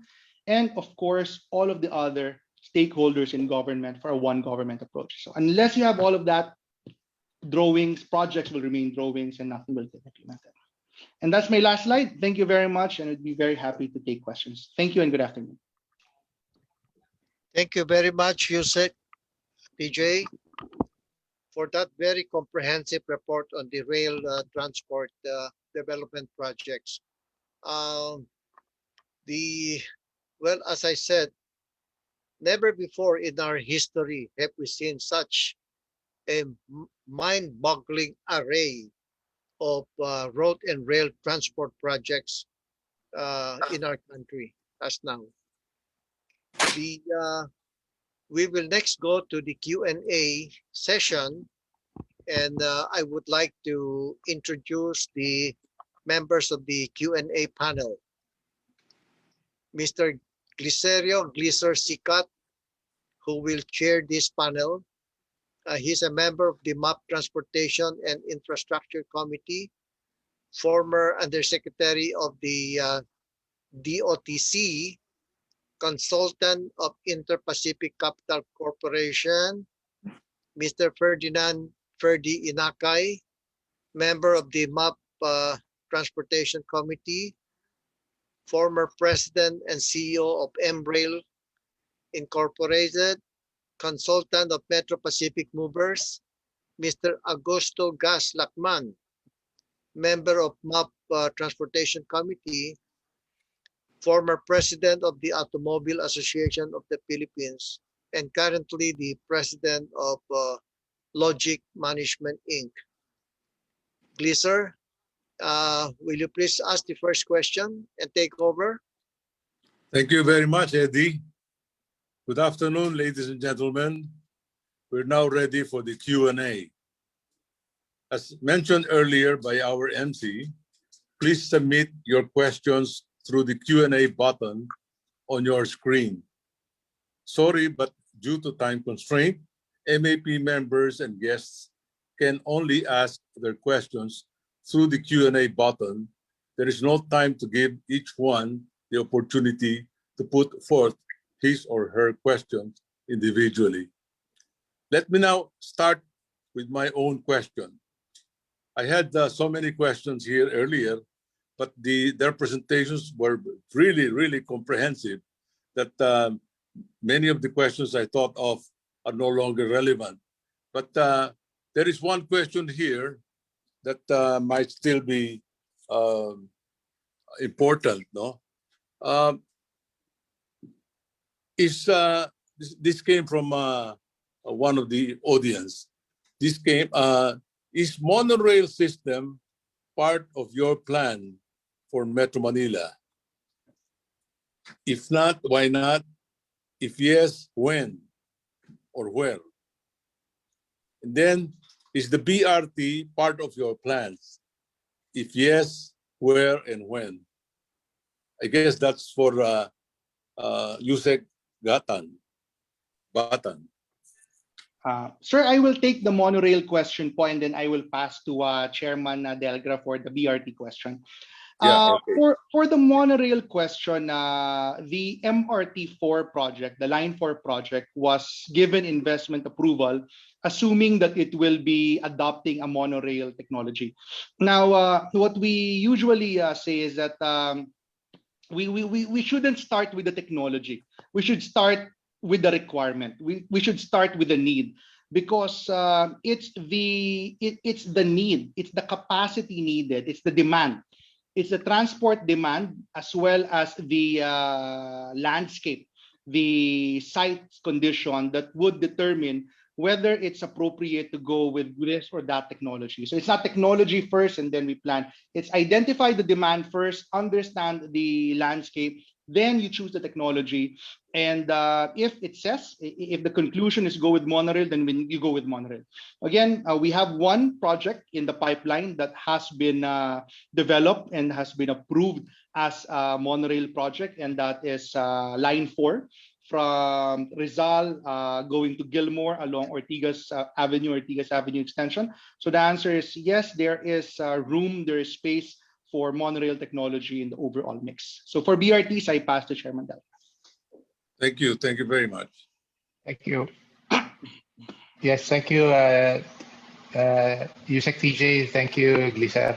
For the BRT, although this is at the level of the DOTR, we understand that the BRT projects in Metro Manila are ongoing. No?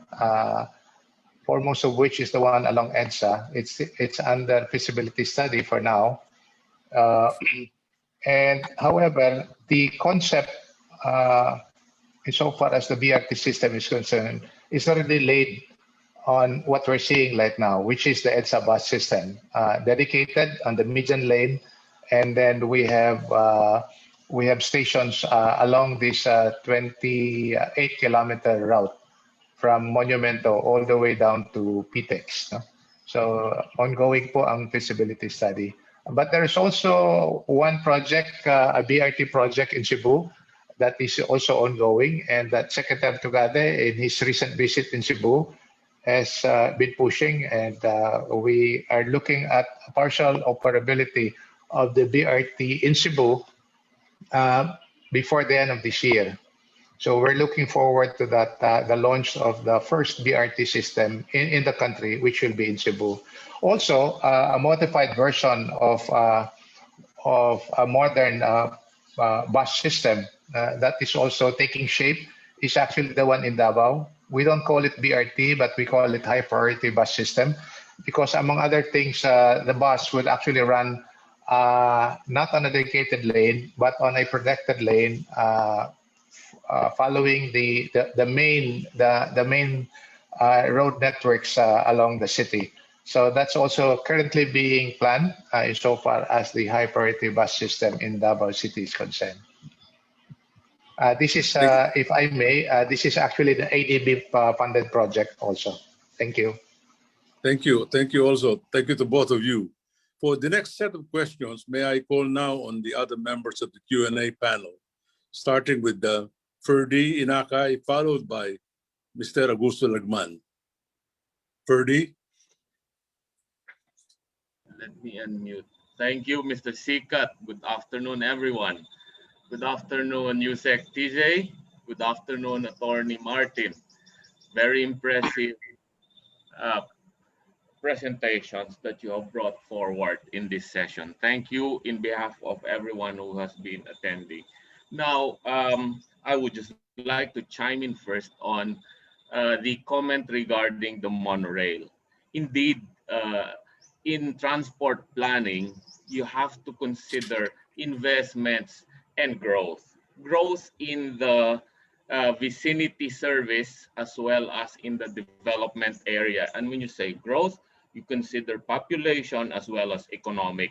Because of the magnitude of these investments, usually you have to have a minimum of 15 years looking at the forecast in developing a transport system. Now, having said that, and looking at all the projects that have been lined up, I'd like to ask, out of curiosity only, because the first or the last release of news regarding the subway was in April, and this is about the tunnel boring machine. I understand that one unit is already in Manila being assembled today and is under commissioning. Could you give us more information about where it is now today, USEC TJ, and when do we plan to start deploying the tunnel boring machine to develop the subway system? Yes, good afternoon po, Sir Ferdy. Thank you for that. Actually, sir, we have 2 units in country already. So we have 2 of the 25 tunnel boring machines in country, and we are programming to launch the first TBM from Valenzuela towards Quirino Highway by the 4th quarter of this year. So the first contract package, so there are 7 civil works contracts for the subway. This is a 35 kilometer 17 station system from Valenzuela to Terminal 3, as well as connecting to NSER. The first contract covers the first 7 kilometers with 4 stations. That's East Valenzuela Station, Quirino Highway Station, Tandang Sora Station, as well as the North Avenue Station on Veterans Golf. And currently, construction is ongoing at North Avenue Station. We are also ongoing construction at the depot site in Barangay Ugong in Valenzuela. And we will be starting construction soon in Tandang Sora Station as well as Quirino Highway Station. By the way, one thing that I overlooked mentioning earlier, and this is very, not a lot of people know about this, but the Metro Manila Subway project is actually interoperable and physically connected with the North-South commuter rail.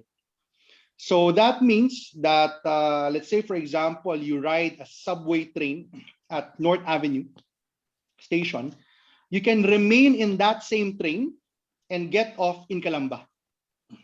So from FTI Station in Taguig, the subway will start going up and connecting to the elevated tracks of the North-South commuter rail. So the trains can go back and forth essentially between the subway and the NSER.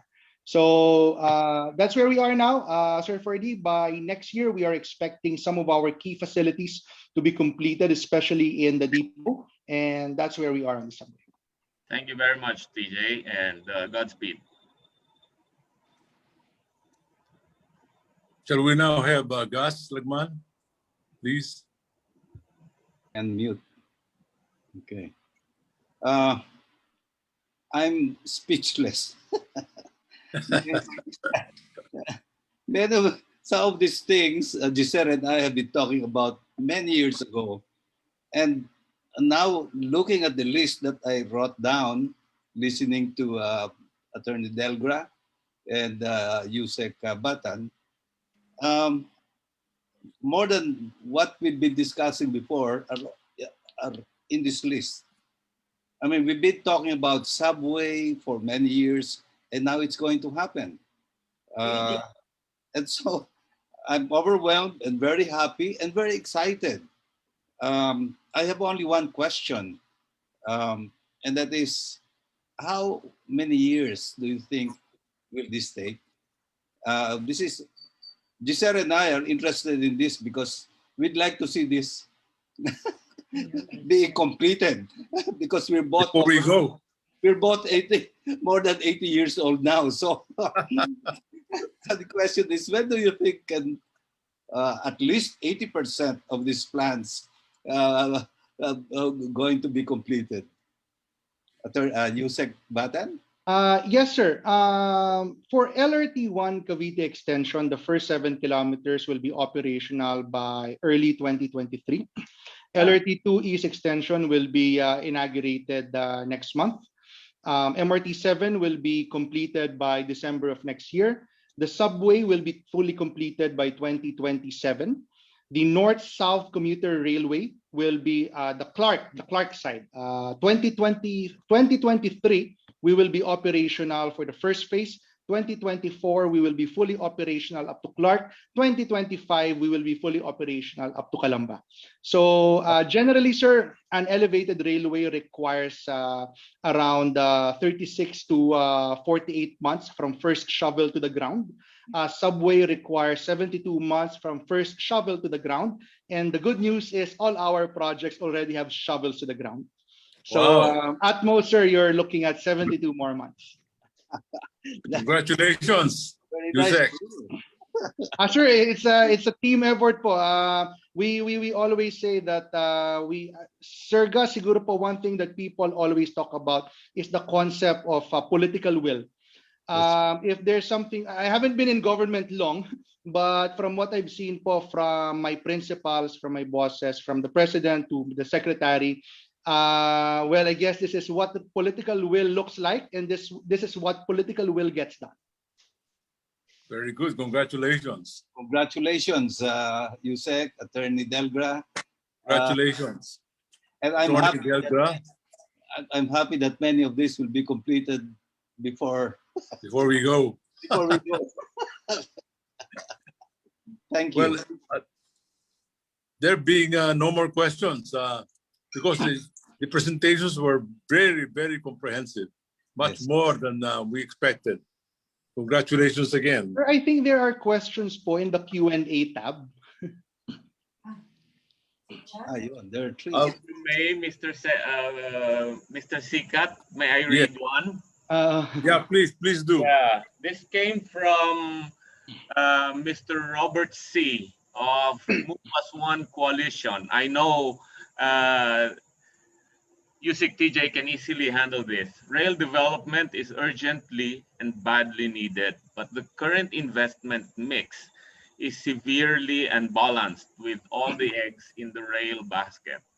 The infrastructure flagship project pipeline devotes less than 2% of the planned spending on road-based public transport projects and walking bicycle infrastructure. To deliver more broad-based benefits and earlier results, the OTR needs to have more spending for road-based public transport and active transport project. What is the OTR doing to correct this severe imbalance in the 2022 and future projects? Sir, first of all, if I may comment po and clarify, I think we also have to look at the difference in industry structure, market structure between the rail sector and the road sector. In the rail sector po kasi, as we have seen the world over, investments really have to be made by the government. The private sector, well, they have some capacity to pursue rail investments, but it comes at a cost.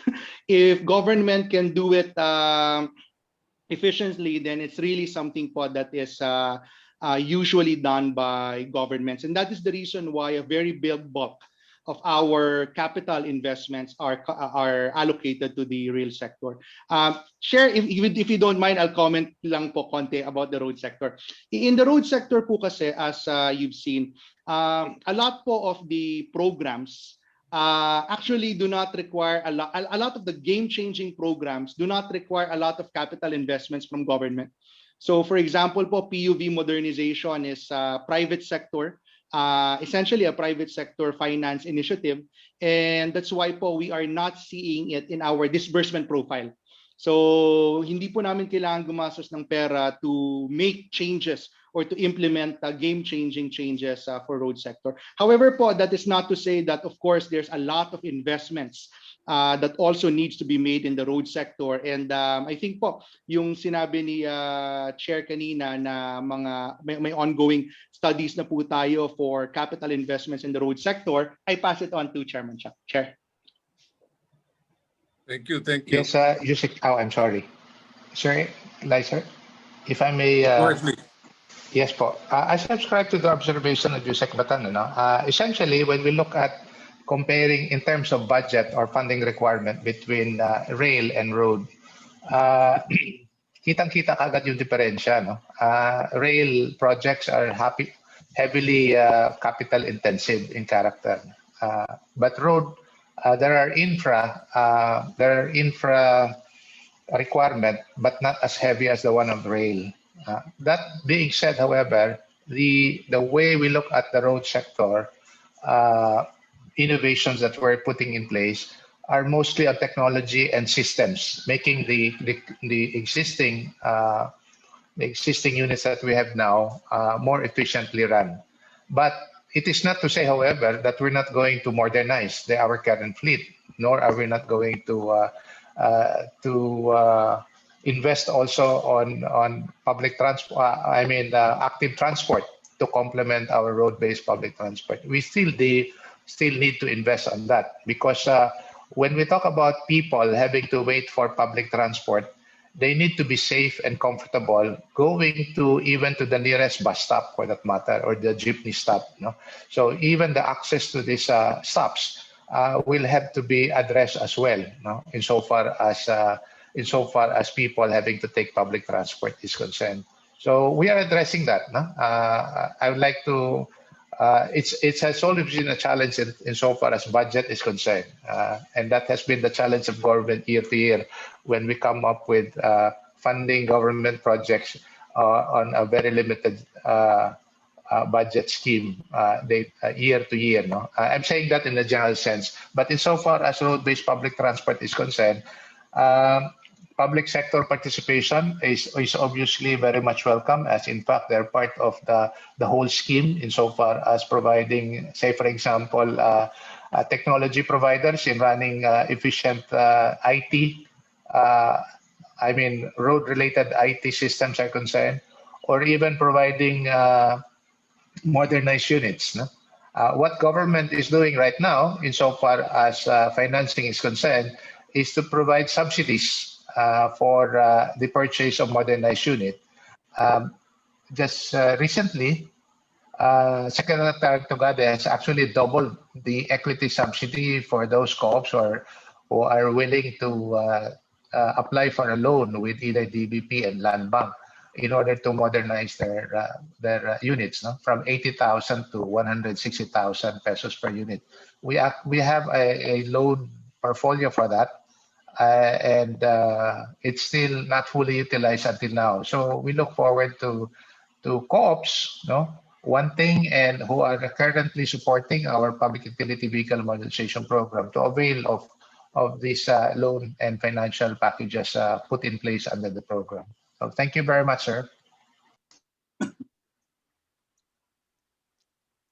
Please, sir, we still have 6 minutes for some more questions.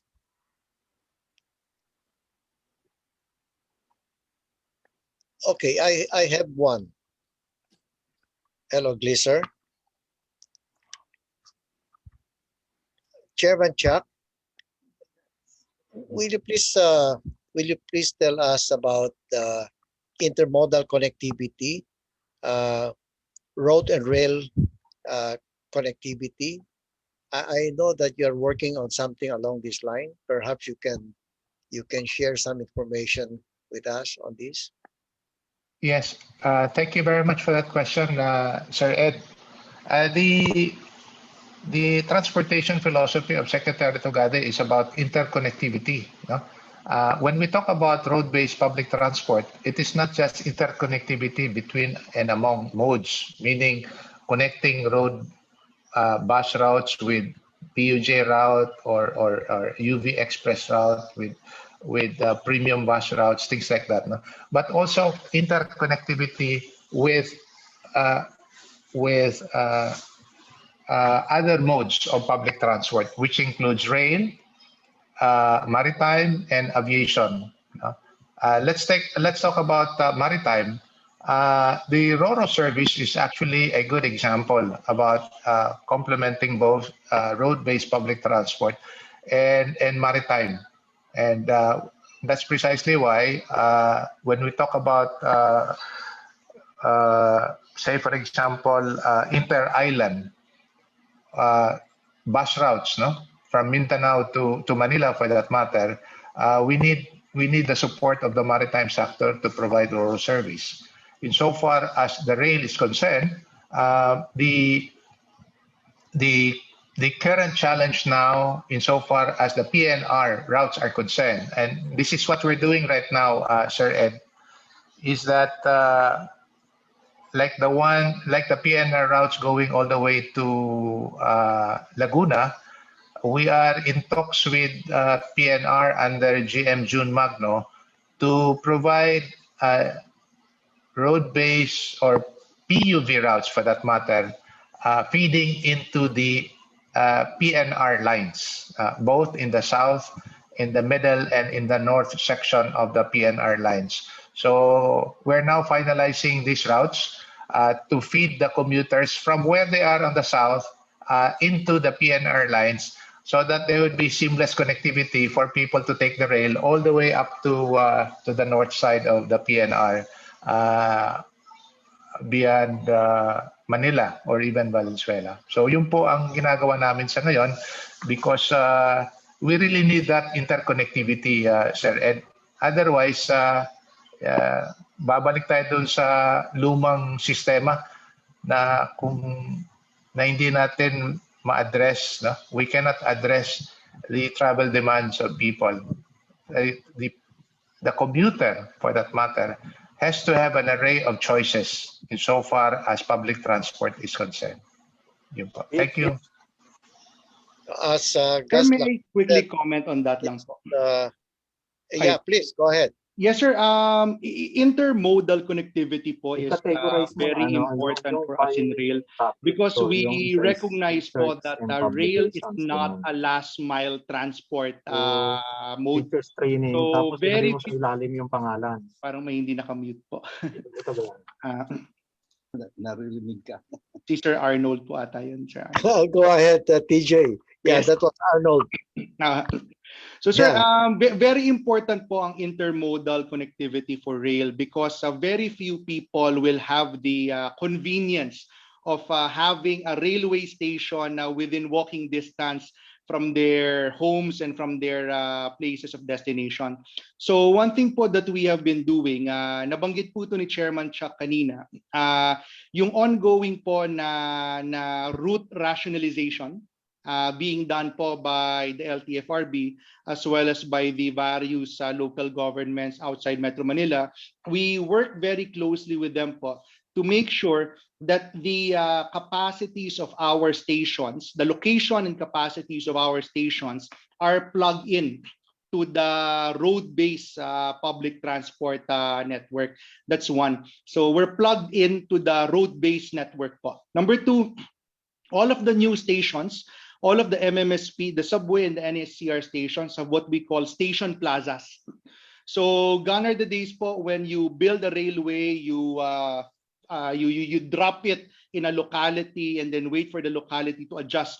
So from day one po, all of our stations will have their own station plazas. And what that means is that we will have spaces, we will have bays, we will have plaza that will be able to accommodate modern jeeps, buses, other forms of road-based transport, to make sure po that the transfer between rail and road is done in a convenient possible as much as possible. And number three po, I think I mentioned kanina, and you saw it on the screen, instead po of common stations or transfer stations being an afterthought, from the beginning po, currently we have 12. When people hear about the common station, they only think about the problematic common station in North Avenue. But actually in the entire network po, we are developing, as in designed from day one, a total of 11 more common stations in addition to the one in North Avenue. And actually, that's not it, because there are new lines po that we are still, there are still new lines that we are designing. And what we make sure po is that at every intersection of at least two lines, there is a transfer station designed to make the transfer of commuters from one line to another as convenient as possible. So yun po yung mga floating white boxes that you see on the right hand of the screen. So thank you. Sir Ed, if I may add a little bit. Yes, please go ahead. Yusek TJ might have forgotten yung project nila sa MRT to provide provisions for active transport. No? Yes. So aside from road-based public transport for buses, jeepneys, but also they have, siguro, Yusek TJ, you're the one more familiar with that. You might want to contribute more on the project as regards public transport users having interconnectivity with the rail sector. I'm referring to those who are taking the bike. Yes, sir. Opo. So, sir, the interconnectivity po is not just between road-based vehicles and rail, but we would also like to encourage and facilitate interconnectivity from rail and bikes. So we're seeing a really a drive coming from our road sector po to develop bikeway infrastructure. And one way po to leverage on that investment is to seamlessly connect them as well to our rail network, and again, to develop this, to leverage on the investment that we are already making in the rail sector. Thank you po for reminding, Chair. Yeah, just one last question, Yusek TJ. We're very much excited with the prospect of having a fast train to Clark. Now, question is, how can commuters or people in, say, Makati, Mandaluyong have access to the train to Clark? Do they have Yes. to go? Do they have to go to Tutuban? No, sir. There are 2 airport express stations that we are developing po, where passengers can catch an airport express train to Clark Airport.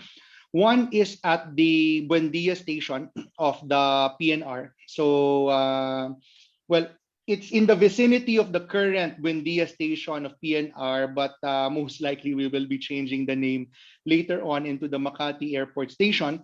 And the second po is in Sucat. So near the vicinity po of the Sucat thermal power plant that is being decommissioned.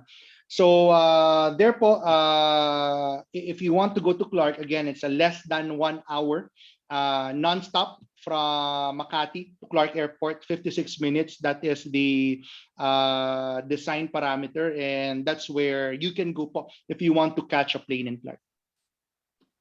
Well, thank you so much for the comprehensive presentation and for the responses to the questions. Indeed, these are very exciting times for public transportation in our country. As I said before, never in our history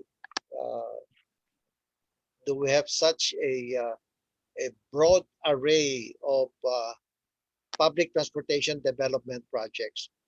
Thank you for presenting, for spending your time with us. Now, before we adjourn, may I request you to stay on, switch on your cameras for a group picture, including Gleaser, Gus, and Ferdy. Let's have a group picture before we adjourn. Arnold? Okay. One, Yeah. Joanna, please. 1, 2, 3. Another one, please. 1, 2, 3. Thank you. Thank you. Thank you so much. So at this point, I would like to again thank Chairman Chuck Delgura and Yusek TJ for being with us, for sharing with us the insights into the projects of the DOTR. We have been very much educated and informed. Before, it was so easy to keep track of projects because in just the 5 fingers of your hand, you can keep track of the project, but not anymore. Even with 2 hands, it will not be enough because of the great number of ongoing projects. So we wish you good luck and to expedite the projects, and hopefully within the next few years, as Gus said, that hopefully within our lifetime, Gus, we will see the completion of these groundbreaking projects. Congratulations to all of you, and thank you once again. The meeting is adjourned. Thank you very much po, Sir Eddie. Thank you po, everyone. Thank you very much for the Thank you, invitation. everyone. Thank you. Thank you. Thank you. Thank you.